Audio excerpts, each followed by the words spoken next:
இத பாருங்கம்மா, இந்த ஆபரேஷன் பண்றதுக்கு நீங்க எனக்கு எந்த ஃபீஸும் தர வேண்டாம். உங்களுக்கு இருக்க ஒரே செலவு ஆபரேஷன் தியேட்டர் வாடகையும் நீங்க இந்த ஹாஸ்பிட்டல்ல தங்குறதுக்கான வாடகை மட்டும்தான்.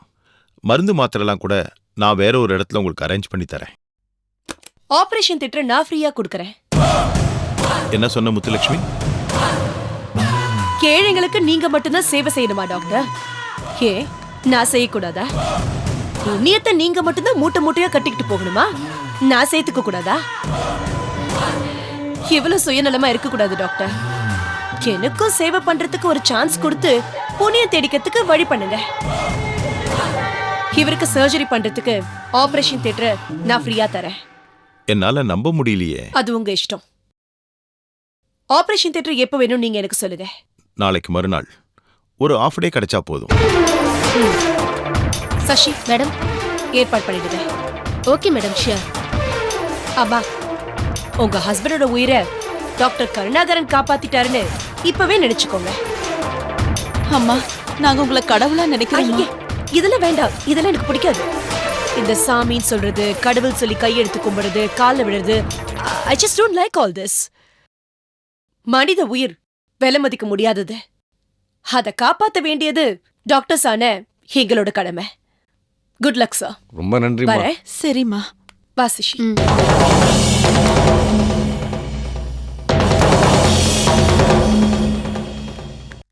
என்ன மேடம் நீங்க இப்படி சொல்லிட்டீங்க? நான் இதை எதிர்பார்க்கவே இல்ல. சசி, ஆபரேஷன் தியேட்டரை கல்லறையா மாத்த போறான் அந்த கருணாகரன். தன்னை நம்பி வந்த உயிரை நாளைக்கு மறுநாள் தான் கையாலேயே கதற கதற சாகடிக்க போறான் அந்த கருணாகரன்.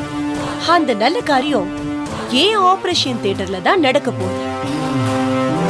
ஆபரேஷன் தியேட்டர் செலவு அதிகம்னு திடீர்னு அந்த பிளானை மாத்தி வேற எங்கேயாவது வச்சுட்டானா அப்புறம் நான் போட்ட பிளான் எல்லாம் பாழாயிடுமே. ஒரு நாள் ஆபரேஷன் தியேட்டர் விட்டு கொடுக்கறதால எனக்கு ஒன்னும் பெரிய நஷ்டம் வந்துட போறதில்ல. அந்த கருணாகரனோட பேரு ரிப்பேர் ஆக போகுது. அநேகமா கருணாகரன் செய்ய போற கடைசி ஆபரேஷன் இதுவாதான் இருக்கும். என்ன மேடம் சொல்றீங்க? கருணாகரன் கையால செய்ய போற கடைசி ஆபரேஷன் நான் சொன்னேன். ஆமா மேடம். அதுல ஒரு சின்ன திருத்தம் இருக்கு. கருணாகரன் கையால செய்ய போற கடைசி கொலை இதுவாதான் இருக்க போகுது.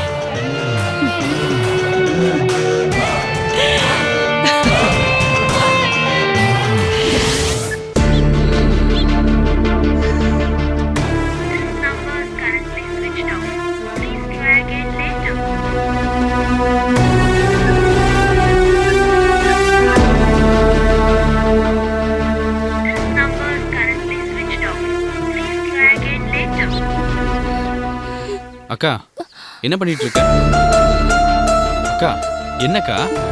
துவரகேஷ், உங்க மாமா போனுக்கு கால் பண்ணா கால் போகல, சுவிட்ச் ஆஃப்னு வருதுடா. நேத்துல இருந்து அவரு என்கிட்ட பேசவே இல்லடா. நான் இன்னைக்கு காலையில ஆர்த்தி வீட்டுக்கு போலான்னு இருந்தேன். சரி இவர்கிட்ட போன் பண்ணி ஒரு வார்த்தை சொல்லிட்டு போலான்னு நினைச்சா போன் சுவிட்ச் ஆஃப்னு வருது. ஆனா ஆர்த்தி கிட்ட மட்டும் போன் பண்ணி பேசிருக்காரு. அவ திடீர்னு காலையில போன் பண்ணி இந்த விஷயத்த சொல்லிட்டு அப்படியே இன்னைக்கு வராதீங்க, என் புருஷன் கூட கோயிலுக்கு போறேன்னு சொல்றா. அவ திடீர்னு ஏன் ப்ரோக்ராம் மாத்தினான்னு தெரியல. அப்படியா? எனக்கு மனசு படபடன்னு இருக்குடா. ஏதோ சரியில்லைன்னு என் உள்ளுணர்வு சொல்லுது. ஏங்க சின்ன விஷயத்தெல்லாம் பெருசு பண்ணிட்டு இருக்க? மாமா போயிருக்கிறது கிராமத்து சைடு, ரிமோட் ஏரியா. அங்கெல்லாம் டவர் இருக்கோ இல்லையோ சிக்னலே கிடைக்காது. நேத்தே சொல்லிட்டு இருந்தல, இப்பயும் அழுற. ஏன் போனை எடுக்கலனாலும் அவரு ஏதோ ஒரு நம்பர்ல இருந்து என்கிட்ட பேசிருப்பாரே. இப்ப அவரும் போன் பண்ணல. எனக்கு பயமா இருக்குடா. என்னக்கா? ஆபீஸ் விஷயமா தானே போயிருக்காரு. நிச்சயம் பேங்க்ல கான்டாக்ட்ல இருப்பாரு. நான் பேங்க் பக்கம் தான் போறேன். உனக்காக நாங்க போய் பார்த்துட்டு வரேன். சரியா? ப்ளீஸ் ஏதாவது பண்ணுடா. நான் பாத்துக்கிறேன்க்கா. ஏய், ஏண்டி ஒரு மாதிரியா இருக்க? நீங்க ரெண்டு பேரும் என்ன பேசிட்டு இருக்கீங்க? சும்மா பேசிட்டு இருந்தோம். இவையே அழுவுறா? இல்லையே. ஏய், நான் உன் அம்மாடி. என்கிட்டயே நடிக்காத. என்ன பிரச்சனைன்னு சொல்லு. அது ஒண்ணும் இல்லம்மா, நான் கோவிலுக்கு போயிட்டு வர மனசே சரியில்லை. மனசு சரியில்லாத அளவுக்கு என்ன பிரச்சனை? ஏதோ ஒண்ணு விடமா, அதை ஏன் நோண்டி நோண்டி கேட்டுட்டு இருக்க? மா அது வேற ஒன்றும் இல்லைம்மா. மாமா நேற்றுலேருந்து ஃபோன் பண்ணல, அதான் அக்கா ஃபீல் பண்ணிட்டு இருக்காங்க. ஓ அப்படியா? அது மட்டும் இல்லை, நீங்கள் எப்படி அப்பா மேலே பாசமாக உயிராக இருக்கீங்களோ அதே மாதிரி அக்காவும் மாமா மேலே பயங்கர பாசத்தில் இருக்காங்க. ஓஹோ, அதுதான்டா குடும்ப பொண்ணுக்கு அழகு. சரிம்மா, எனக்கு டைம் ஆச்சு, நான் கிளம்புறேன். நீ வாக்கா. உண்மையிலேயே அதுக்கு தான் அழுதாளா?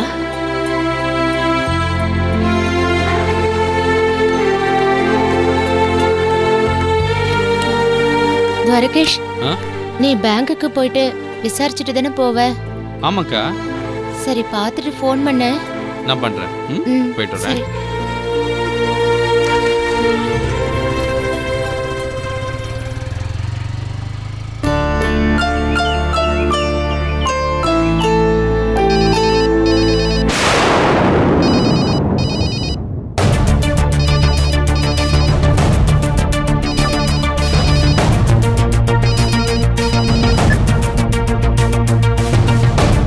ஹலோ.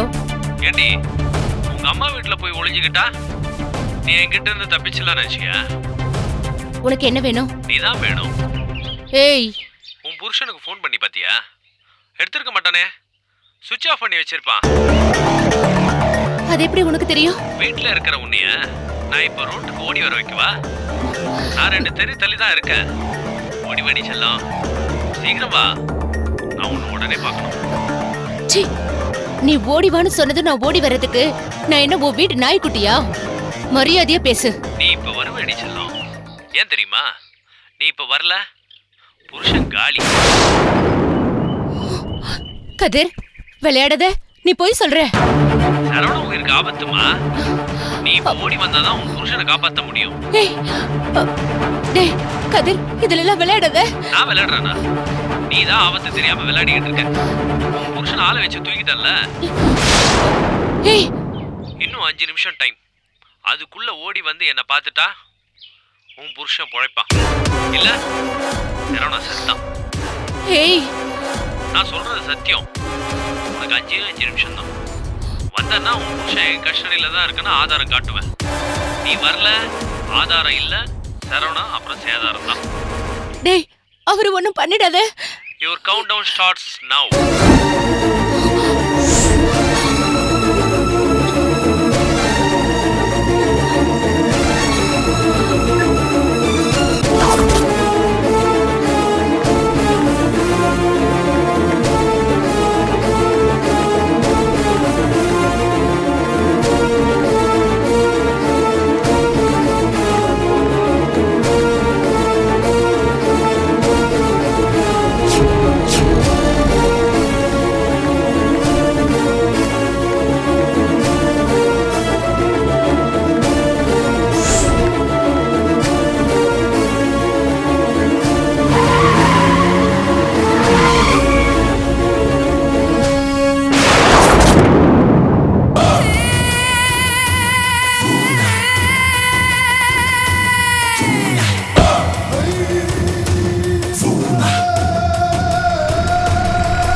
கதிர், போன்ல எதுக்கு அப்படி ஒரு வார்த்தை சொன்ன? என் புருஷன் உயிருக்கு ஆபத்துன்னு சொன்ன. என்னாச்சு அவருக்கு? சொல்லு, என் புருஷனுக்கு என்னாச்சு? அவருக்கே ஃபோன் பண்ணி கேட்க வேண்டியதானே? நேத்துல இருந்து ஃபோன் பண்றேன், அவர் போனே எடுக்க மாட்டேங்கிறாரு. அப்போ இன்னொரு தடவை ஃபோன் பண்ணி பாரு.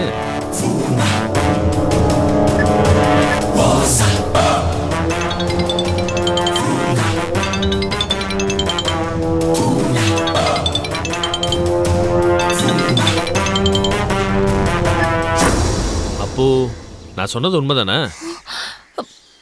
என் புருஷன் ஃபோன் உங்ககிட்ட எப்படி? ஏய், உன் புருஷனே என்கிட்ட தாண்டி இருக்கான், அறிவு கொழுந்து.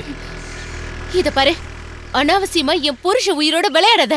உன் புருஷனோட உயிரோட விளையாடணும்னு எனக்கு ஆசை இல்லை, உன் கூட தான் விளையாடணும்னு ஆசை. நீ தான் விட மாட்டேங்கிற. அம்மா வீட்டில் போய் ஒளிஞ்சிக்கிற. அங்கே போய் ஒளிஞ்சிக்கிட்டா உன்னை வெளியே கொண்டு வர முடியாதா? எப்படி கதற கதற ஓடி வர விஷயம் பத்தியா? உனக்கு என்ன தாண்டா வேணும்? நீ தாண்டி வேணும் செல்லம். இங்க பாரு, நான் செத்தாலும் அது நடக்காது. அப்போ உன் புருஷன் செத்தா நடக்குமா? உன்னால உன் புருஷனோட உயிர் போகுது. பாக்குறியா? பாக்குறியா?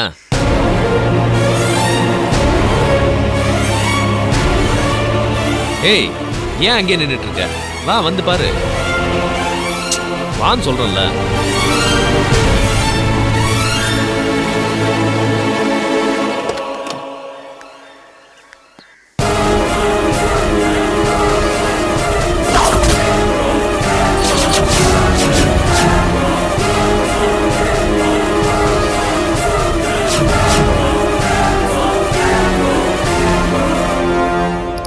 இப்பயாவது நம்புறியா? உன் புருஷன் ஊருக்கு போகும்போது போட்டு இந்த ஷர்ட்டு பேண்ட். மீனா, மீனா, வரேங்க. சீக்கிரம் வாம்மா. நல்லா இருக்கு இந்த ஷர்ட் உங்களுக்கு. தேங்க்ஸ். வாட்ச் கூட. என்னங்க உங்க வாட்ச்? வேலை விஷயமா வெளியே போறீங்க, இதை கட்டிட்டு போங்க. இந்த வாட்ச் எனக்கு ரொம்ப லக்கி மீனா. உங்க அப்பா எனக்கு எப்போ கிஃப்ட் பண்ணாரோ அப்பத்துல இருந்து நல்ல விஷயமே நடக்குது. நல்லாதான் ஐஸ் வைக்கிறீங்க எங்க அப்பாவுக்கு. ஐஸ் எல்லாம் ஒண்ணும் இல்ல. ஒருத்தர் நமக்கு மனப்பூர்வமா கொடுத்த அன்பளிப்புக்கு என்னைக்குமே ஒரு மதிப்பு இருக்கு. இனிமே நான் சாகிற வரைக்கும் இந்த வாட்ச் என் கூட தான் இருக்கும். என்னங்க நீங்க கிளம்புற நேரத்துல இப்படி அபசகுணமா பேசிட்டு இருக்கீங்க? இந்த வாட்ச் எனக்கு அவ்வளவு பிடிக்கும்ன்றதுக்காக சொன்னேன். அட பாவி, என்னடா பண்ண அவரு? என் புருஷன் எங்க? இதுக்கு பதிலு நாளைக்கு ராத்திரி உன் வீட்டுக்கு நீ வா, அங்கே சொல்றேன். இப்பவே சொல்லுடா. இல்ல, நாளைக்கு ராத்திரி நீ உன் வீட்டுக்கு போ, நான் இங்கே வருவேன். நான் கேட்கறது உன்கிட்ட இருந்து எனக்கு கிடைச்சதுன்னா உனக்கு அதே மாதிரி உனக்கு உன் புருஷன் என்கிட்ட இருந்து கிடைப்பான். ஐயோ கடவுளே, என்னடா பண்ண அவரு? பார்க்கறல்ல, ட்ரெஸ் பூரா ரத்தக்கரை. இன்னுமா புரியல? சரவண என் கஸ்டடியில தான் இருக்கான். கடத்திட்டு போய் அடி பின்னு எடுத்துட்டோம். உயிருக்கு இன்னும் போராடிட்டு இருக்கான். அவனை காப்பாத்துறதுக்கு ஒரே வழி நீ மனசு வைக்கிறது தான், என்னை சந்தோஷப்படுத்துறது தான். சீக்கிரமா நல்ல முடிவா எடு. டேய் பாவி, நீ நாசமா போயிடுவ. ஆர்த்தி விதவி ஆயிடக்கூடாது, உன் குழந்தை நல்லா இருக்கணும் தாண்டா நான் அன்னைக்கு பரிதாபப்பட்டேன். ஏண்டா அதுக்கு செய்யற கைமாறா இது? கடவுளே, நான் என்ன பண்ணுவேன்? உன் புருஷன் உனக்கு வேணும்னா நீ நாளைக்கு எனக்கு வேணும். வந்தா புருஷன், போனா தாலி. நீயே முடிவு பண்ணிக்க.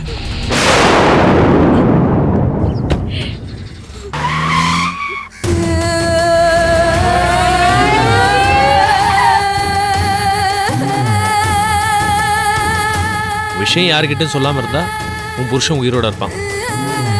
உன் தம்பிக்கு சொல்றது போலீஸ்க்கு போன ஏதாவது பண்ண நாளைக்கு காலையில ரயில்வே ட்ராக்ல உடம்பு 2 துண்டாயி உன் புருஷன் கிடப்பான். நான் சொல்றது சத்தியமா பண்ணுவேன். ஏன் தெரியுமா? நீ விதவியானா அது எனக்கு இன்னும் வசதியா இருக்கும். ஐயோ கதிர், அப்படிலாம் பண்ணிடாத. அப்போ காது வச்ச மாதிரி நாளைக்கு ராத்திரி நீ உன் வீட்டுக்கு கிளம்பி போ. நமக்குள்ளேயே விஷயத்த முடிச்சுப்போம் ஒரே ஒரு தடவை ப்ளீஸ். அப்புறம் நான் உன் பக்கமே வர மாட்டேன். பட்டா?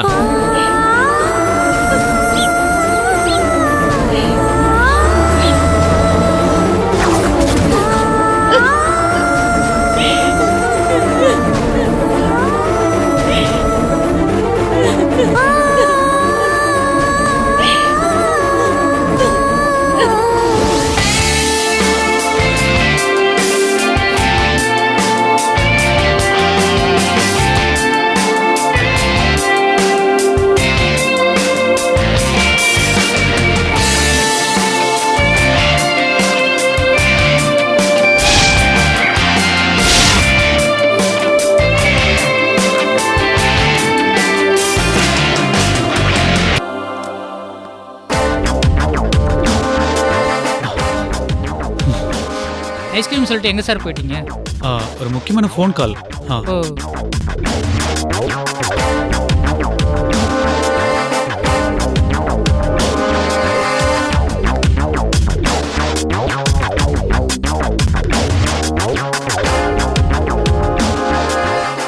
பிரதீப், நீ இங்கேயா இருக்க?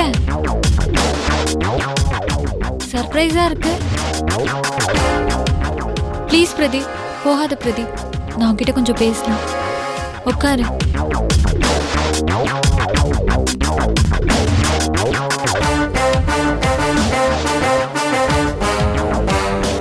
நீயும் இந்த ஐஸ்கிரீம் பார்லருக்கு அடிக்கடி வருவியா? இந்த பார்லரை மறக்க முடியுமா? நான் முதல்ல என் மனசுக்கு பிடிச்ச பையனோட ஐஸ்கிரீம் சாப்பிட்ட இடம் அது. யாரு? என் மக்கு நீதான். நான் இங்கே தினமும் வருவேன். நம்ம ஷேர் பண்ணி சாப்பிட்ட ஐஸ்கிரீம் ஞாபகமா? நான் ஒரு ஐஸ்கிரீம் வாங்கி வச்சு அந்த ஐஸ்கிரீம் உருகி கரைஞ்சு போகிறத பார்த்துட்டு நான் பாட்டுக்கு எந்திரிச்சு போயிடுவேன். நான் மட்டும் வேற என்ன பண்றேன்? நானும் இதே தான் பண்றேன். நீயும் நானும் அப்போ ஒரே வேவ்லென்த்ல தான் இருக்கும். இதுதான் சின்சியரான லவ் பிரியா? நான் உன் மேல எவ்வளோ ஆசையா இருக்கேன், எவ்வளோ லவ் பண்றேன்னு உனக்கு புரியலையா பிரதீப்? லாஸ்ட் டைம் என்னை பார்த்தப்போ நீ ஸ்னேகா பத்தி ஏதோ சொன்ன, அது என்னால நம்ப முடியல. அது என்னன்னு சொல்லு பிரதீப். என்னை பற்றின சில ரகசியங்களை உங்ககிட்ட சொல்ல வேண்டிய நேரம் வந்துருச்சு பிரியா. உங்ககிட்ட உண்மையாக சின்சியராக இருக்கிறது மட்டும்தான் உன் காதலுக்கு நான் கொடுக்குற மரியாதை. அது போதும் பிரதீப், என்கிட்ட சின்சியரா இருக்கல்ல, அது போதும். அதனால் நான் எல்லா உண்மையுமே இப்போ சொல்லிடுறேன். நான் யார் தெரியுமா? என்னோட ஃபேமிலி பேக்ரவுண்ட் தெரியுமா? எங்கள் அப்பா யாருன்னா தெரியுமா? தெரியாது. அதெல்லாம் நான் கேட்கல, அதை பத்தி யோசிக்கவும் இல்லை. எங்கள் அப்பா போலீஸ் ஐஜி சௌத்ரி. உங்க அப்பா போலீஸ் ஐஜி சௌத்ரியா? அவர் எங்களுக்கு தெரியுமே, எங்க வீட்டுக்கு கூட வந்திருக்காரு. எங்க அண்ணா உயிரியா அவர் தான் காப்பாத்தினாரு. ஐயோ அப்படியா? அது இப்போ அதை விடு. போலீஸ் ஐஜி எங்க ஸ்னேகா அன்னைக்கு ரொம்ப க்ளோஸ். அது ஒரு பெரிய கதை. அப்படின்னா? உங்கள் அண்ணி ஸ்னேகா ஏதோ குடும்ப பிரச்சனைன்னு எங்கள் அப்பாவை பார்க்குறதுக்கு ஃபர்ஸ்ட் டைம் எங்கள் வீட்டுக்கு வந்தா. அப்போ தான் என்னை பார்த்தா. அடுத்த நிமிஷமே என்னை லவ் பண்ண ஆரம்பிச்சிட்டா. அதுக்கப்புறம் எங்கள் அப்பாவை பார்க்க அடிக்கடி எங்கள் வீட்டுக்கு வருவா. காரணமே இருக்காது. ஒரு நாள் அப்பா இல்லாத நேரமாக பார்த்து நான் மட்டும் வீட்டில் இருக்கிறதா நினச்சிட்டு எங்கள் வீட்டுக்கு வந்துட்டா. எங்கள் அம்மாக்கிட்ட கையும் களவுமா மாட்டிக்கிட்டா. எங்கள் அம்மா அவளை வறுத்தெடுத்துட்டாங்க. அப்போ தான் சொன்னான், நான் ஐஜி அங்கிளை பார்க்க வரல, உங்கள் பையன் பிரதீப்பை தான் பார்க்க வந்தான்னு. அவன் மேலே நான் பைத்தியமாக இருக்கேன், வாழ்ந்து அவங்க கூட தான் வாழ்வேன்னு புலம்ப ஆரம்பிச்சிட்டா. அம்மா செம்ம டென்ஷன் ஆகி அவளை அடிக்காத குறையா திட்டி வெளியே அமிச்சிட்டாங்க. நீ சொல்றதெல்லாம் நிஜமா? ஆனால் அவள் அடங்கலை. அவளுக்கு என்னை அடைஞ்சே தீரணுன்ற வெறி அதிகமாயிடுச்சு. ஒரு நாள் ஃப்ரெண்டு பைக்கில் அவள் வண்டி என் மேலே மோத விட்டு பப்ளிக்கை வச்சு நான் தகராறு பண்ணுற மாதிரி செட் பண்ணி என்னை அடிக்க வச்சிட்டா. அதாவது இப்ப பண்ண மாதிரியே? அது அவளோட ஸ்டைல். அவளால் என்ன அடிக்க முடியாது. அதனால் பப்ளிக்கிட்ட என்னை உதவாங்க வைப்பா. அதை பார்த்து அவள் ரசிப்பா. என்னை பயமுறுத்தணும்னா அவளுக்கு அல்வா சாப்பிட்ற மாதிரி. நீயே அவளுக்கு பயப்படுற? ஒரு பொண்ணு மேலே எப்படி கை வைக்கிறது? நான் பொண்ணுங்களை மதிக்கிறவன், அவங்கள தெய்வமாக பார்க்குறவன். உன்னை தவிர வேற எல்லா பொண்ணுங்களையும் அக்கா தங்கச்சியாக தான் நான் நினைக்கிறேன்.